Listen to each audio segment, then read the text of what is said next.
ჩემდას უყვარს ძალიან აზიური სამზარეულო.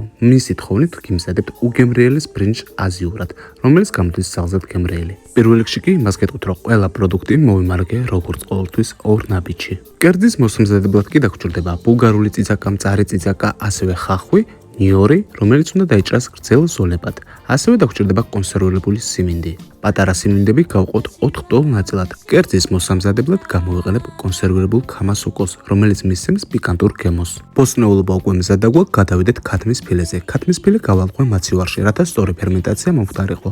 შემდგომში გავარეცხო და დავჭრათ გრძელ ზოლებად. ქათმის ფილე აუცილებელია დავამარინადოთ. მოვაყაროთ ზედაპირზე მარილი, პირპილი და ასევე სოიოს соуსი.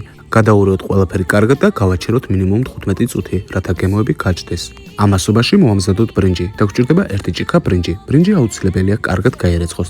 მოვათავსოთ 2 ჭიქა წყალი და ასევე ცოტაოდენი ზეთი. დავდგათ დაბალ ცეცხლზე. ვხარშავთ ბრინჯს თავმუხდილს, სანამ ბრინჯის წყალი არ დაშრება. მიღებული ბრინჯი გავაგრეოთ. ამასობაში ტაფა კარგად გავაცხელოთ. მოვათავსოთ ზესუმზერის ზეთი. შემდგომში მოვათავსოთ ხახვი, ბულგარული წიწაკა და მწარე წიწაკა. როგორც კი მოიწალება, დავამატოთ სტაფილო. ყველაფერი კარგად მოთუშოთ. მოთუშული ბოსტნეულობა გადმოვიტანოთ ცალკე ლანგარზე.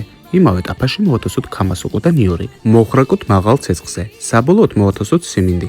ასევე სიმინდის მაღალ ცეცხლზე შევბრაწოთ. მოხრაკული სიმინდიც გადმოვიტანოთ ბოსტნეულობასთან ერთად. იმავე ტაფაში მოვათავსოთ ცოტაოდენი ზესუმზერის ზეთი. მოვათავსოთ ქათმის ფილე და ყველაფერი კარგად ოქროსფერ ზედაპირამდე მივიყვანოთ. საბოლოოდ იმავე ნამწვარში მოვათავსოთ წყალი. დავუმატოთ კეჩუპი, ასევე შაქარი დავუმატოთ და დავუმატოთ ვაშლის ძმარი. ყველაფერი კარგად გადაურიოთ. როგორც კი წამოდუხდება, დავუმატოთ ბოსტნეულობა და ხორცი ერთად. ყველაფერი კარგად გულიანად გადაურიოთ, დავუმატოთ გემოვნებით მარილი და კვლავაც გადაურიოთ. როგორც კი შეატყობთ, რომ соуსი შესქელდა, გადმოვთქვათ გასქურიდან. სერვირების თეფშზე მოვათავსოთ ბრინჯი, შემდგომში მოვათავსოთ ბოსტნეულობა ხორცთან ერთად, მოვაყაროთ ცოტაოდენი არახისი მარილიანი და ასევე ქინძი.